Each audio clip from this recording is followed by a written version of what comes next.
नमस्कार दोस्तों, आप सभी का स्वागत है फार्मा ट्यूटर के रिसेंट वीडियो में। दोस्तों, बहुत बड़ी अपॉर्चुनिटी आई है मध्य Pradesh public health service corporation यानी कि MPPHSCL में। ये एक पब्लिक कंपनी है जो स्टेट गवर्नमेंट की एक कंपनी है ये, ठीक है। स्टेट गवर्नमेंट में रजिस्ट्रेशन है इसका। और ये जो कंपनी है इसमें बी फार्म और एम फार्म के कैंडिडेट्स के लिए बहुत बड़ी अपॉर्चुनिटीज आई है फार्मासिस्ट और लॉजिस्टिक रिलेटेड पोस्ट के लिए। तो दोस्तों, इस वीडियो में हम जानेंगे कि ये डिटेल्स क्या है और अप्लाई कैसे करना है। हम रियल वेबसाइट में जाकर देखेंगे कि कैसे अप्लाई करना है, क्या प्रोसीजर है और कैसे एप्लीकेशन फॉर्म्स ऑनलाइन फिलअप करना है। ये सारी डिटेल्स हम इस वीडियो में देखेंगे, तो लास्ट तक बने रहिएगा और कुछ मिस मत करना। और ये जो पेज है जो आपको अभी स्क्रीन पर दिख रहा है, इसकी जो लिंक है हम डिस्क्रिप्शन में डाल देंगे, तो वहां से आप इस पेज पर आ सकते हैं और ये जो भी हम चीजें यहाँ डिस्कस करने वाले हैं ये सारी चीजें आप पढ़ सकते हैं। तो दोस्तों, देखते हैं इस रिक्रूटमेंट की डिटेल के बारे में। Applications are invited from eligible candidates through MP online for appointment to vacant post listed below within MP Madhya Pradesh public health service corporation limited on deputation और कॉन्ट्रैक्ट बेसिस। यानी कि ये जो रिक्रूटमेंट है डेप्यूटेशन बेसिस पर भी है और कॉन्ट्रैक्चुअल बेसिस पर भी है, यानी कि आप डायरेक्टली भी इसमें अप्लाई कर सकते हैं। और जो सैलरी रेंजेस है वो काफी बढ़िया है, 1 लाख तक की सैलरीज है। तो ये सारी डिटेल्स हम देखेंगे तो लास्ट में देखेंगे अप्लाई कैसे करना है, तो बने रहिएगा दोस्तों। तो पहली जो पोजीशन है वो जनरल मैनेजर है इन्वेंट्री। इसमें नंबर ऑफ पोस्ट 1 है। डेप्यूटेशन बेसिस पर अगर आप आते हो तो 15,600 से 39,100 रुपीज प्लस 7,600 ग्रेड पे दिया जाएगा। और अगर डायरेक्ट रिक्रूटमेंट अगर आपका होता है तो कॉन्ट्रैक्चुअल बेसिस पर रहेगा और 1 लाख तक की आपको सैलरी मिलेगी। एज लिमिट जो है वो 18 से 40 तक की है।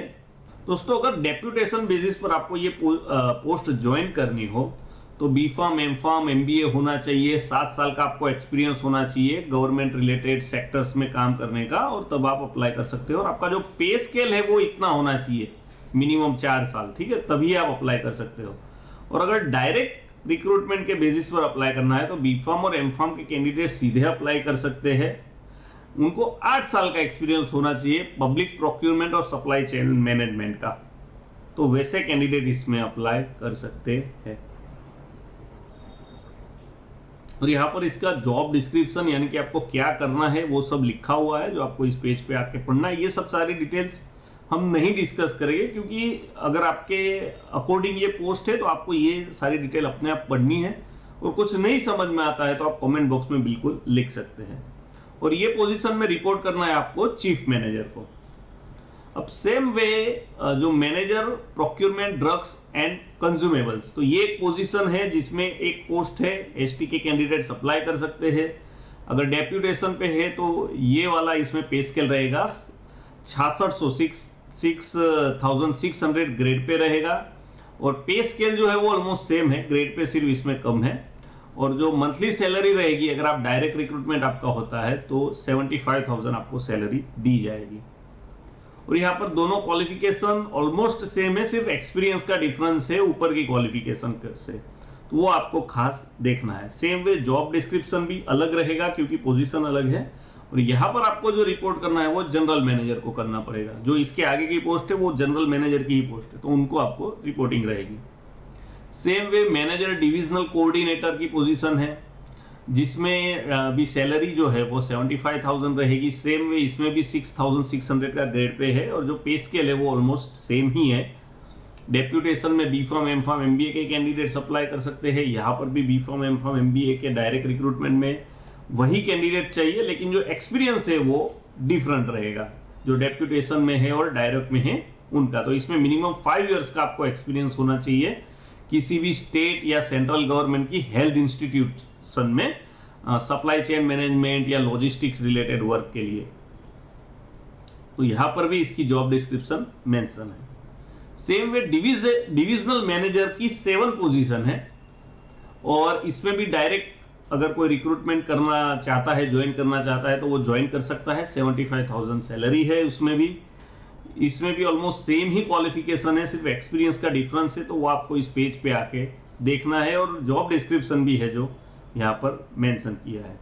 तो जनरली जॉब डिस्क्रिप्शन में सारों में क्या है कि वेयर हाउस रिलेटेड जो भी वर्क है, फिर supply chain management, logistic management, तो ये सारी जो मेडिसिन और वैक्सीन्स का जो भी होता है वो सारा कुछ आपको हैंडल करना है। सेम वे कंसल्टेंट प्रोक्योरमेंट की पोजीशन है, तो यहाँ पर भी सेम वे, लेकिन जो पे स्केल है, जो ग्रेड पे है वो 5400 रहेगा, बाकी पे स्केल सेम है। कॉन्ट्रैक्चुअल बेसिस पर 47,000 सैलरी दी जाएगी। B Pharm, M Pharm, MBA के कैंडिडेट्स अप्लाई कर सकते हैं। डेप्यूटेशन में सेम वे, डायरेक्ट में भी वही कैंडिडेट अप्लाई कर सकते हैं, सिर्फ यहाँ पर एक्सपीरियंस का डिफरेंस है। बाकी तो जॉब डिस्क्रिप्शन है, ये तो आपको पढ़ना है। सेम वे लॉजिस्टिक कंसल्टेंट की पोस्ट है और एट द एंड फार्मासिस्ट की पोजीशन है। तो फार्मासिस्ट में भी D Pharm, B Pharm, M Pharm के कैंडिडेट्स अप्लाई कर सकते हैं, चाहे आप डेप्यूटेशन पे करें या डायरेक्ट रिक्रूटमेंट में करें। और इस पोजीशन में 42,700 आपकी सैलरी रहेगी। तो ये सारी डिटेल्स यहाँ पर दी हुई है। सेम वे यहाँ पर जॉब डिस्क्रिप्शन भी मेंशन है। अब जो सिलेक्शन प्रोसीजर है, तो इन डेट्स में 25 तारीख से स्टार्ट होगा, 24/6 तक आपका ऑनलाइन रजिस्ट्रेशन और फी पेमेंट की डेट है। तो लास्ट डेट जो है वो 24 जून है, तो तब तक में आपको सबमिट करना है। और जो एरर अगर कुछ रह गई है एप्लीकेशन में, कुछ गलती से आपने लिख दिया है, तो 22/6 से 25/6 तक का आपको टाइम दिया जाएगा उस एरर को एडिट करने के लिए। ठीक है, तो ये भी एक आपको टाइम पीरियड दिया गया है। और जब आप एप्लीकेशन फॉर्म भरेंगे, जैसे हम आपको ये सारा कुछ दिखाया गया आगे कि आपको क्या क्या वहाँ पर अपलोड करना है, तो ये यहाँ पर पहले ही दे दिया है कि 10+2 की मार्कशीट, आपके एजुकेशनल क्वालिफिकेशन रिलेटेड मार्कशीट, यानी कि अगर बी फार्म है तो उसकी मार्कशीट, एम फार्म की, MBA की मार्कशीट, ठीक है। फिर वैलिड कास्ट सर्टिफिकेट, आपको अगर कुछ कास्ट आपकी है SC ST या फिर OBC, तो वो सारी डिटेल्स उसमें डालनी है। उसके बाद आपको आपका एक्सपीरियंस सर्टिफिकेट जो है वो अपलोड करना है, और आपके लास्ट जो कुछ मंथ की जो सैलरी की जो अपॉइंटमेंट लेटर और सैलरी की जो स्लिप है वो आपको अपलोड करनी है। तो इतने डॉक्यूमेंट्स आपको जनरली अपलोड करने के रहेंगे। तो ये सारे डॉक्यूमेंट्स आपको आपके साथ में रखने हैं जब आप अप्लाई करेंगे तब। उसके बाद दोस्तों शॉर्टलिस्ट किए जाएंगे कैंडिडेट्स, और उसके बाद उनकी एग्जाम होगी, और एग्जाम के बेसिस पर कैंडिडेट्स का सिलेक्शन किया जाएगा। यानी कि एग्जाम के बाद इंटरव्यू होगा और उसके बाद आपका सिलेक्शन किया जाएगा। और यहाँ पर ये बेसिक डिटेल्स है जो आपको पढ़नी है इस पेज पे आके। इसकी लिंक जो है हम डिस्क्रिप्शन में डाल देंगे। दोस्तों यहाँ पर मोर इन्फो में हमने PDF जो है इस पोस्ट की डिटेल में वो वहाँ पर डाल दी है, जो आपको डाउनलोड करके रख देनी है आपके पास, क्योंकि फ्यूचर में वो बहुत काम आ सकती है। उसके बाद अप्लाई ऑनलाइन पे आपको क्लिक करना है अप्लाई करने के लिए। तो जैसे ही आप अप्लाई ऑनलाइन पे क्लिक करेंगे तो ये जो पेज है ये लोड हो जाएगा। यहाँ पर आपको MP public health service corporation, ये वाली जो पोस्ट है, यहाँ पर ये रूल बुक और नोटिफिकेशन डिटेल भी आप डाउनलोड कर सकते हैं। और यहाँ पर आपको एप्लीकेशन फॉर्म पे क्लिक करना है अप्लाई के लिए।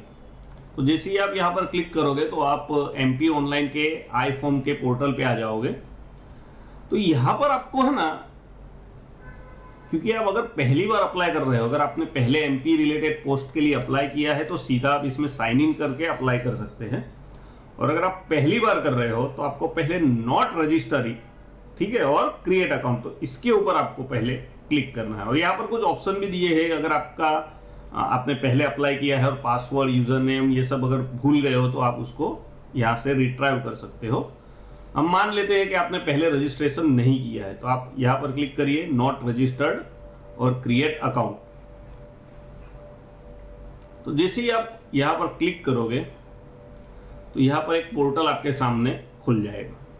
इसमें आपको आपका नाम डालना है, ठीक है, फिर लास्ट नेम, मतलब यहाँ पर अगर आपका नाम अगर मान लीजिए सूरज वर्मा है तो सिर्फ सूरज ही डालना है, और जो सरनेम है वो यहाँ पर लास्ट नेम में डालनी है। उसके बाद पिताजी का नाम यहाँ पर नीचे डालना है, वहाँ साथ में नहीं डालना, ओके। और माता जी का नाम यहाँ पर इस लाइन में डालना है। उसके बाद आपको आपकी डेट ऑफ बर्थ जो है वो सिलेक्ट कर लेनी है कि कौन सी है। आपको आपका जेंडर सिलेक्ट कर लेना है। फिर कैटेगरी सिलेक्ट करनी है कि UR है, SC है, ST है, OBC, W, जो भी आता है वो आपको सिलेक्ट कर लेना है। फिर आपको आपका मोबाइल नंबर जो है, जो आप यूज़ कर रहे हैं वो डालिए, और आपकी ईमेल ID डालिए यहाँ पर। उसके बाद आप आपका जो यूजर नेम है वो डालिए और पासवर्ड डालिए, यूजर नेम डालिए और पासवर्ड डालिए। और जब आप पासवर्ड डालेंगे तो ये ध्यान में रखना है कि एक जो पासवर्ड रहेगा उसमें एक लोअर केस लेटर एटलीस्ट होना चाहिए, एक अपर केस होना चाहिए, एक नंबर होना चाहिए और एक स्पेशल कैरेक्टर होना चाहिए, और एटलीस्ट 8 अंकों का पासवर्ड ये रहेगा आपका। तो इस तरीके से पासवर्ड डाल के उसको कंफर्म करके यहाँ पर कैप्चा डाल के सबमिट कर देना है। जैसे ही आप ये प्रोसेस कंप्लीट करेंगे तो यहाँ पर इस तरीके का एक डैशबोर्ड आपको दिखेगा। इस डैशबोर्ड में आपको प्रोफाइल सेक्शन में जाना है। तो जैसे ही आप प्रोफाइल सेक्शन में क्लिक करेंगे तो ये पर्सनल डिटेल का एक डैशबोर्ड आ जाएगा। इसमें आपको 4 फेसिस में सारी डिटेल्स भरनी है। पहला पर्सनल डिटेल्स रहेगी, फिर कॉन्टैक्ट डिटेल्स, फिर क्वालिफिकेशन डिटेल्स, और फिर आपको डॉक्यूमेंट जो है वो अपलोड करने हैं। और उसके बाद आपको ये सारा जो एप्लीकेशन फॉर्म रहेगा ये प्रिंट करके निकाल लेना है। तो सबसे पहले आप डालेंगे एप्लीकेशन नेम, यानी कि आपका नाम, मिडल नेम यानी कि पिताजी का नाम, जो भी आपके, अगर माताजी का हो तो माताजी का नाम आपके 10th के एग्जामिनेशन के हिसाब से, और आपका लास्ट नाम यानी कि आपकी सरनेम। उसके बाद आपको आपका फुल नेम जो है वो यहाँ पर डालना है, ठीक है। हिंदी में आपका फुल नेम डालना है। नहीं डालोगे तो भी चलेगा, ये रिक्वायरमेंट नहीं है, मतलब ये मस्ट नहीं है, ओके। बाकी का जो यहाँ पर ये रेड कलर के जो एस्ट्रिक्स है ये मैंडेटरी है। फिर पिताजी का नाम डालना है, माताजी का नाम डालना है, फिर यहाँ पर आपको आपकी बर्थ डेट जो है वो आपको डाल देनी है। यहाँ पर डोमिसाइल आपको सिलेक्ट कर लेना है कि आप कहाँ के रहने वाले हैं, एमपी के हैं, यूपी के हैं, कहाँ के हैं, तो ये आपको सिलेक्ट कर लेना है। कैटेगरी जो है यहाँ पर आपको अनारक्षित है, पिछड़ा वर्ग है, जो भी है वो आपको यहाँ पर सिलेक्ट कर लेना है। उसके बाद मैरिटल स्टेटस में अगर आप मैरिड है तो मैरिड, और उसकी सारी डिटेल्स आपका स्पाउस नेम, आपकी शादी कब हुई है, बच्चे हैं तो कितने हैं, ये सारी डिटेल्स आपको यहाँ पर डाल देनी है। अगर अनमैरिड है तो ये कुछ भी यहाँ पर आएगा नहीं, मतलब यहाँ पर जो भी आपका ऑप्शन है, डाइवोर्सी है, विडो है, जो भी है वो आपको फिलअप कर देना है। उसके बाद अगर आप स्पेशली एबल्ड है तो यहाँ पर यस और नो का ऑप्शन है, और कितने हैं डिसेबिलिटी के परसेंटेज उसको, और कौन सी डिसेबिलिटी है वो सारा कुछ इसमें सिलेक्ट करके डाल देना है। उसके बाद यहाँ नीचे सेव और नेक्स्ट, जैसे ही आप ये सेव और नेक्स्ट पर क्लिक करेंगे तो आप आ जाएंगे इस वाले पेज को, जहाँ पर कॉन्टैक्ट डिटेल्स डालनी है। इसमें आपको हाउस डिटेल, जो भी आपका रेसिडेंशियल एड्रेस है, ये सारी डिटेल, आपका state, city, district, pin code, ये सारी कुछ डिटेल डालनी है। अगर आपका परमानेंट एड्रेस और प्रेजेंट एड्रेस अगर सेम है तो यहाँ पर सेम है, प्रेजेंट एड्रेस पर क्लिक कर देना है, तो ऑटोमेटिकली ये सारे डिटेल्स भर जाएगी। उसके बाद आपको आपका मोबाइल नंबर यहाँ पर ऐड करना है, और आपको आपकी ईमेल आईडी यहाँ पर ऐड करनी है, और उसके बाद सेव नेक्स्ट पर क्लिक करना है। जैसे ही आप यहाँ से सेव नेक्स्ट पर क्लिक करेंगे तो क्वालिफिकेशन डिटेल्स आ जाएगी। अब यहाँ पर आपको आपकी डिग्री, फिर एग्जामिनेशन नेम, सब्जेक्ट्स, ये सारा कुछ आपके पास, ईयर, मतलब यहाँ पर जो जो डिटेल्स है ये फिलअप करके ऐड करना है। तो आपको आपकी 10th का, 12th का, फिर आपकी डिग्री, अगर पोस्ट ग्रेजुएट है तो उसका, आपके फिर एक्सपीरियंस सर्टिफिकेट है तो उसका, ये सारी डिटेल्स यहाँ पर आपको ऐड करनी है। और जैसे ही आप ये सब डिटेल फिलअप करने के बाद नेक्स्ट पर क्लिक करोगे तो एनक्लोज डॉक्यूमेंट का ऑप्शन आ जाएगा। यहाँ पर आपको फोटो और आपके सिग्नेचर जो है ये आपको अपलोड करने हैं। उसी के साथ में आपको आपके डोमिसाइल सर्टिफिकेट जो है वो भी आपको यहाँ पर अपलोड करना है, और सेव और नेक्स्ट करना है, और उसके बाद इसको प्रिंट निकाल लेना है। जब आप ये प्रोसीजर कंप्लीट कर लेंगे उसके बाद आपको वापस डैशबोर्ड के होम पेज पर आना है, और यहाँ पर रनिंग एप्लीकेशन फॉर्म पर क्लिक करना है। जैसे ही आप यहाँ पर क्लिक करेंगे तो वही पेज आ जाएगा जो पहले आया हुआ था। यहाँ पर हमें MP public health service corporation को वापस में जाकर अप्लाई पर सिलेक्ट करना है, और जैसे ही आप यहाँ पर अप्लाई पे सिलेक्ट मतलब क्लिक करोगे तो ऑटोमेटिकली आपका यहाँ पर अप्लाई हो जाएगा। और अगर कुछ डिटेल्स आपकी बाकी है तो वो वहाँ पर आपको फिल कर देनी है, और उसके बाद आपको सेम वे इसी पेज पर वापस आकर जो एप्लीकेशन फीस है वो आपको यहाँ से फिल कर देनी है। तो दोस्तों आशा है आपको ये सारी डिटेल्स पसंद आई होगी और समझ में आ गई होगी कि कैसे अप्लाई करना है MPPH SCL की पोजीशंस के लिए। और अगर आपको कुछ डाउट हो रहा है वाइल अप्लाइंग तो डेफिनेटली आप कमेंट बॉक्स में डाल सकते हैं, हम उसको रिप्लाई करेंगे। और अगर आपको कुछ नहीं समझ में आ रहा है तो वो भी आप लिख सकते हैं। तो दोस्तों अगर ये जॉब इन्फॉर्मेशन आपको हेल्पफुल लगी हो तो प्लीज़ इसको लाइक करिए इस पोजीशन को, और इस वीडियो को ज़्यादा से ज़्यादा लोगों तक शेयर करिए, और प्लीज़ सब्सक्राइब करिए अगर आपने नहीं किया है अभी तक, और बेल आइकन दबाना मत भूलना, क्योंकि जो नए वीडियोस जो आते रहेंगे हमारे, वो चाहे जॉब रिलेटेड हो चाहे कैरियर रिलेटेड हो, तो ये सारे जो वीडियोस है वो डेफिनेटली आपको हेल्प करेंगे। थैंक यू वेरी मच दोस्तों। जय Hind, Vande Mataram. To get latest updates in pharmacy, subscribe to Pharma Tutors YouTube channel. Click on bell icon and don't miss our videos.